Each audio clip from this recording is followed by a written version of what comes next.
People thought they already knew the story of Rob Reiner, a respected name, a man remembered with dignity and success. But after his death, one voice finally broke the silence, and that voice belonged to Tracy Reiner.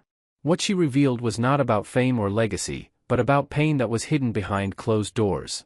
Tracy Reiner never planned to speak publicly about her father, especially not after his death. For years, she carried memories that were too heavy to explain and too personal to share. When she finally spoke, it was not anger that guided her words, but truth that could no longer stay buried.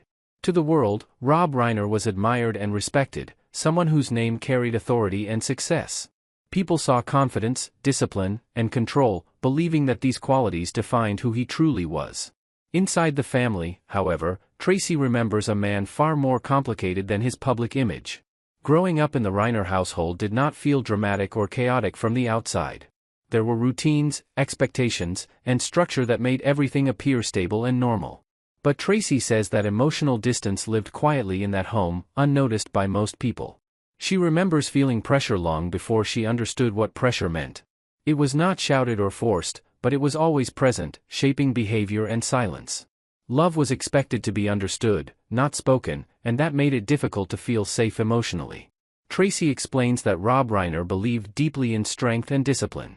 He valued responsibility, control, and success, and expected those values to be reflected in his family. To him, structure meant care, but to a child, it often felt like distance. There were moments Tracy wished for comfort rather than guidance. She wanted reassurance instead of lessons and warmth instead of expectations. Those needs often went unmet, not out of cruelty, but out of emotional misunderstanding. As Tracy grew older, she began to recognize the weight of her father's presence. Every achievement felt measured, and every failure felt magnified by silence. She learned early that approval was earned, not freely given. Rob Reiner was not described as abusive in the traditional sense. There were no visible scars, no public breakdowns, and no dramatic confrontations. What existed instead was emotional absence, something far harder to explain or prove. Tracy recalls family moments where laughter existed but felt controlled. Conversation stayed safe, avoiding vulnerability or emotional depth. Anything uncomfortable was quietly pushed aside rather than explored. After Rob Reiner's death, people flooded social media with praise and admiration. They spoke of his talent, leadership, and influence without hesitation. Tracy watched these tributes with mixed emotions she struggled to process. She did not deny his accomplishments or the impact he made publicly. But she felt that something important was missing from the picture people were painting. The man she knew privately did not fully match the man being celebrated. For years, Tracy stayed silent out of respect and confusion. She questioned whether her feelings were valid or simply emotional reactions. Grief has a way of forcing honesty, even when it hurts. When Tracy finally spoke, she made it clear that her truth was not an attack.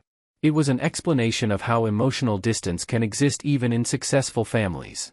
Her words were not meant to erase Rob Reiner's legacy, but to humanize it. She talked about the loneliness that can exist inside a full house. About how children can feel unseen even when parents are physically present. And about how silence can shape identity more deeply than anger ever could. Tracy revealed that she spent much of her life trying to understand herself. She questioned why approval felt so difficult to accept and why vulnerability felt unsafe. Only later did she connect those feelings to her childhood environment. Rob Reiner, she explained, struggled with emotional expression. He provided stability, but not always connection. That gap left Tracy searching for validation elsewhere as she grew. After his death, that emotional gap became impossible to ignore. Grief did not soften the memories, it sharpened them. It forced Tracy to confront truths she had avoided for years. She realized that silence had protected no one. Not her father, and not the family as a whole. Speaking out became less about blame and more about release. Tracy's story resonated with many people who heard it. They recognized the pain of loving someone who could not fully connect emotionally. It reminded them that absence does not always mean abandonment. What made Tracy's revelation powerful was its honesty. She did not exaggerate or dramatize her experiences. She spoke calmly, carefully, and with clear intention. She acknowledged that Rob Reiner was shaped by his own upbringing. That emotional patterns often pass quietly from one generation to the next. Understanding this did not erase the pain, but it added context. Tracy did not seek sympathy when she broke her silence.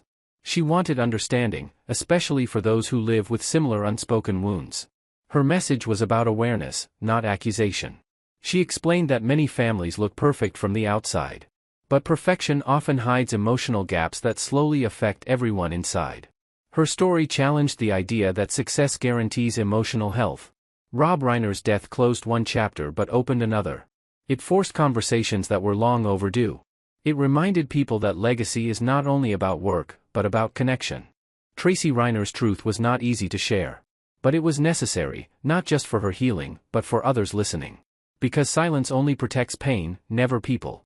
Tracy Reiner did not speak immediately after Rob Reiner's death, and that silence was not because she had nothing to say, but because the truth was heavier than words. When she finally broke that silence, it was not to shock the public, but to release a pain she had been carrying quietly for years. Her voice did not come from headlines or public statements, it came from lived moments, private conversations, and memories that never left her. Tracy was not trying to protect an image, she was trying to tell the truth about a man the world thought it already knew. What made her words so powerful was that they did not match the public version of Rob Reiner. To the outside world, he was confident, successful, and respected, but to Tracy, he was also fragile, burdened, and quietly struggling in ways few ever saw. Tracy spoke about how Rob carried the weight of responsibility long before people noticed the cracks. He believed deeply in family, structure, and doing the right thing, even when it came at a personal cost. She revealed that Rob often placed others before himself, choosing silence over confrontation and endurance over vulnerability. That habit, Tracy said, slowly drained him emotionally without anyone realizing it. Behind closed doors, Rob was not cold or distant, but tired. Tired of expectations, tired of carrying strength for everyone else, and tired of believing that showing weakness would let people down. Tracy described moments where Rob would sit quietly, lost in thought, not angry, not upset, just emotionally exhausted. Those moments were never dramatic, which is why they were so easy to miss. She explained that Rob believed problems were meant to be handled privately, not shared publicly. That belief made him strong in appearance, but isolated in reality. After his death, Tracy began reflecting on conversations that felt ordinary at the time but painful in hindsight. Simple remarks, long pauses, and unspoken worries suddenly carried new meaning. She admitted that there were signs Rob was struggling, but they were subtle and wrapped in responsibility rather than despair. He did not ask for help, because he did not believe he had the right to. Tracy spoke honestly about guilt, not blame, but the kind that comes from love mixed with hindsight. She wondered if listening more closely or pushing harder might have changed something. What hurt her most was knowing Rob never wanted to be seen as a burden. Even when he was hurting, he focused on being dependable, believing that strength was the best gift he could give. Tracy revealed that Rob feared disappointing the people he loved more than he feared his own pain. That fear shaped many of his decisions and kept him silent when he needed support most. She described him as someone who carried emotional weight quietly, believing that endurance was a form of love. Over time, that endurance became isolation. When Rob passed away, Tracy said the loss felt unreal, not just because he was gone, but because so much of his pain had gone unnoticed. The realization hit harder than the grief itself. She explained that grief does not always come as tears or breakdowns. Sometimes it comes as questions that never stop repeating in your mind. Tracy did not speak to gain sympathy, but to honor Rob as a complete human being, not just a public figure or a strong personality. She wanted people to understand that strength can hide suffering. She emphasized that Rob was not defined by his final moments, but by the love and responsibility that guided his life. That love, she said, is what ultimately made him vulnerable. Tracy spoke about how society praises resilience but often ignores the cost of it. Rob was praised for holding everything together, even when it was slowly pulling him apart. She shared that Rob believed silence was safer than vulnerability. He feared that opening up would create worry rather than relief. That belief followed him until the end, leaving Tracy with the painful knowledge that the person she loved most carried more alone than anyone realized. After his death, Tracy felt a responsibility to speak, not to explain everything, but to encourage others to look deeper at the people they assume are fine. She said that Rob's story is not about failure, but about the danger of emotional neglect, especially when it hides behind success and responsibility. Tracy admitted that talking about Rob publicly was one of the hardest things she has ever done. Every word felt like reopening a wound that never fully healed. But she believed silence would be worse, because silence is what allowed so much pain to remain unseen in the first place. She wanted people to understand that strong people need care too, and that love sometimes means asking uncomfortable questions.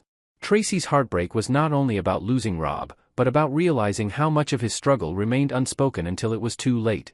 She described love as something that does not always save, but always remembers.